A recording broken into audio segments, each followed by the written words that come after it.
Epístola a los Hebreos, capítulo 9. Al leer estos capítulos, nos vamos profundizando más en esa hora perfecta, ese sacrificio único, inigualable. Este libro de Hebreos tiene como fin hacerle comprender precisamente a los israelitas que solo uno es el Salvador, uno es el Mesías. Lo puso por encima de los profetas, el autor, frente a los hebreos. Lo pone por encima de los ángeles. Lo pone por encima de Moisés. Lo cataloga como sumo sacerdote no de acuerdo a Aarón, sino de acuerdo a Melquisedec, que tiene un sacerdocio para siempre. Su oficio sacerdotal fue lo más efectivo porque se presentó ante Dios una sola vez. Por esa razón es un sacrificio perfecto. Dice el verso 13 del capítulo 8, leído el día de ayer. Al decir nuevo pacto ha dado por viejo al primero, y lo que se da por viejo se envejece y está próximo a desaparecer. Tenemos que entender que el antiguo pacto comenzó con Moisés, lo que comúnmente nosotros le llamamos Antiguo Testamento o Antiguo Pacto. Este antiguo pacto que comienza con Moisés a través de la ley, cambia de pacto en el momento sacrificial de Jesús en una cruz, cuando derrama su sangre, y al resucitar se hace evidente.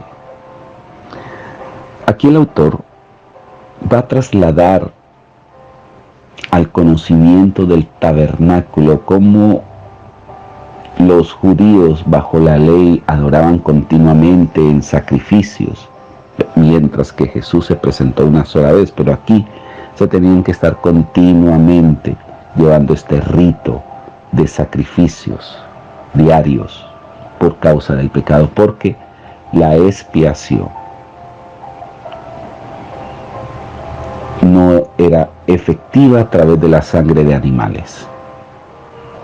Dice aquí, ahora bien, aún el primer pacto tenía ordenanza de culto, tenía ritos. Y qué terrible cuando nosotros hacemos la vida cristiana en ritos religiosos. Y un santuario terrenal. Porque el tabernáculo estaba dispuesto así en la primera parte llamada el lugar santo. Estaba el candelabro, la mesa, los panes de la proposición, que significa los panes del rostro. Pero tras el segundo velo estaba, en el lugar santísimo, estaba la parte del tabernáculo llamada el lugar santísimo, el cual tenía un incenciario de oro, y el arca del pacto cubierta de oro por todas partes, en la que estaba una urna de oro, que contenía el maná, que contenía la vara de Aarón, que reverdeció, y las tablas del pacto, que fueron quebrantadas por el pueblo cuando desobedecieron, rindiendo culto a una imagen que había hecho Aarón. Ahora, esas tres cosas representaban el juicio dentro de esa arca. ¿Por qué? ¿Por qué juicio? Porque ellos quebrantaron el mandamiento, quebrantaron la autoridad y quebrantaron el maná, que es Cristo. Cuando uno rechaza a Jesús, está bajo juicio. Cuando uno rechaza su autoridad, está bajo juicio. Y cuando uno quebranta sus mandamientos, está bajo juicio. Pero el propiciatorio, que era la tapa, la cubierta, es lo que Jesús hizo. Él nos cubrió el juicio y nos cubrió con un manto de misericordia. Dice que sobre esta tapa estaban los querubines de gloria que cubrían el propiciatorio, de las cuales cosas no se pueden ahora hablar en detalle. Y así dispuestas estas cosas, en la primera parte del tabernáculo entran los sacerdotes continuamente para cumplir los oficios del culto. Pero en la segunda parte, solo el sumo sacerdote una vez al año, en la fiesta de la expiación, ya vimos las 7 fiestas, y en la fiesta de la expiación, hoy en día, esta fiesta se le llama la fiesta del perdón. Después del Yom Teruah o de las fiestas de las trompetas se celebra la fiesta de la expiación. Dice que una sola vez entraba el sacerdote, el sumo sacerdote, no sin sangre, la cual ofrece por sí mismo y por los pecados de ignorancia del pueblo.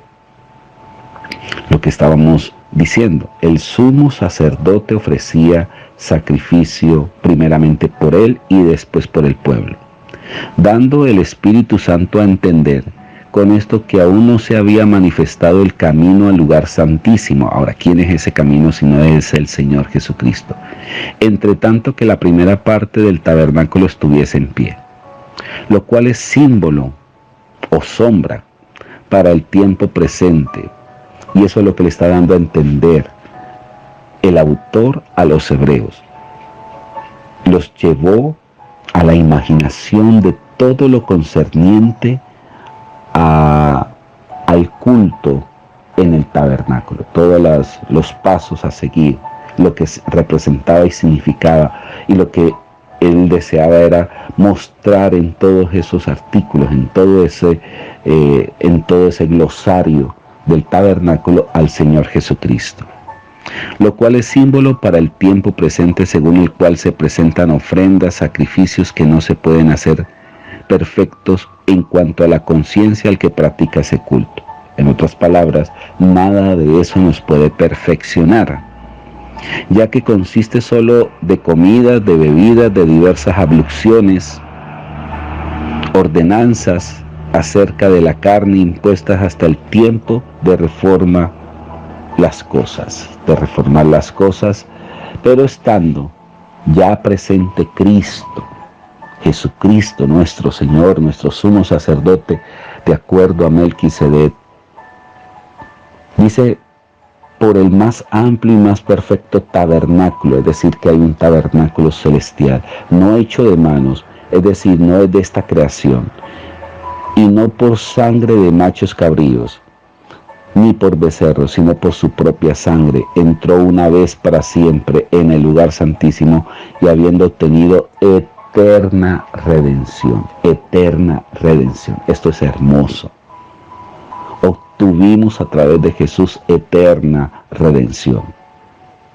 Nuestra dimensión es la eternidad. La eternidad comenzó en el momento en que recibimos a Cristo. Él nos selló para el día de la redención. Porque si la sangre de los toros, de los machos cabríos y la ceniza de las becerras rociadas a lo inmundo santifica para la purificación de la carne, pero no de una manera eficaz, cuánto más la sangre de Cristo, qué hermosa sangre, qué preciosa sangre. Pedro decía que más preciosa que el oro y que la plata, y qué gran verdad es esa. Cuánto más la sangre de Cristo, el cual mediante el Espíritu eterno, que es el Espíritu Santo, se ofreció a sí mismo sin mancha a Dios. Hermoso esto es para ponernos de rodillas y alabarle y glorificarle. Esa sangre hermosa, preciosa, bella, limpiará vuestras conciencias de obras muertas para que sirvamos al Dios vivo. Esto es para tener en cuenta. Esa preciosa sangre es la que nos limpia de toda mala conciencia, con el fin de servirle al Dios vivo. Así que por eso es mediador de un nuevo pacto. Vivimos bajo ese pacto eterno, para que interviniendo muerte para la remisión de las transgresiones que había bajo el primer pacto, los llamados reciban la promesa de la herencia eterna. Y aquí dice algo interesante, y quiero que por favor usted preste mucha atención, porque donde hay testamento, por eso se llama Antiguo Testamento y Nuevo Testamento, porque donde hay testamento es necesario que intervenga muerte del testador. ¿Se acuerdan de las dispensaciones? Hablamos de la dispensación de la promesa, y voy a hacer referencia a esto. Dios diciéndole a Abraham, te prometo que te voy a bendecir, te prometo que voy a sacar de ti una nación. Para con nosotros ya no vivimos bajo promesas, vivimos bajo la realidad de Cristo. ¿Por qué? Porque antes de la muerte de Jesús era simplemente una promesa, y aquí lo dice. Pero al morir el testador, dice que la promesa deja de ser promesa para convertirse en una realidad. Por eso la iglesia vive bajo realidades de la Biblia. Y dice aquí, porque el testamento con la muerte se confirma, pues no es válido entre tanto que el testador vive. Es decir, que al morir Jesucristo, el testamento se hace vigente, se hace efectivo. Eso es igual cuando yo tengo un hijo, que tengo propiedades.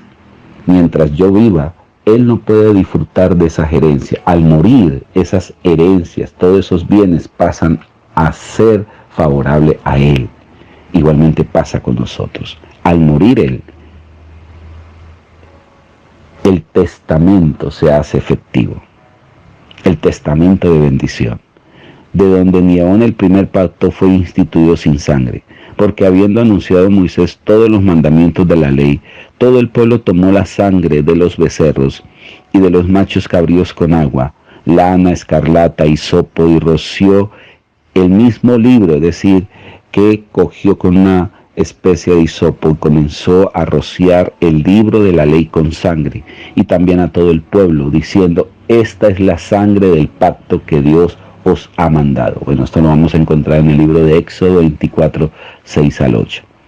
Y además de esto, roció también con la sangre el tabernáculo, todos sus utensilios, los vasos del ministerio, y casi todo es purificado según la ley con sangre, y sin derramamiento de sangre no hay perdón o no hay remisión de pecados, según Levítico 17:11. Y esto tenemos que tenerlo siempre en cuenta. Sin derramamiento no hay perdón de pecados. Una persona que rechaza la sangre de Cristo está bajo juicio. Llámese buena persona, llámese religioso, llámese abogado, llámese médico, está bajo juicio. Fue pues necesario que las figuras de las cosas celestiales fuesen purificadas así, pero las cosas celestiales mismas con mejores sacrificios que estos, porque no entró Cristo en el santuario hecho de mano, figura del verdadero, sino en el cielo mismo, para presentarse ahora por nosotros ante Dios, y no para ofrecerse muchas veces, como solía hacerse en este tabernáculo terrenal, como entra el sumo sacerdote en el lugar santísimo cada año con sangre ajena.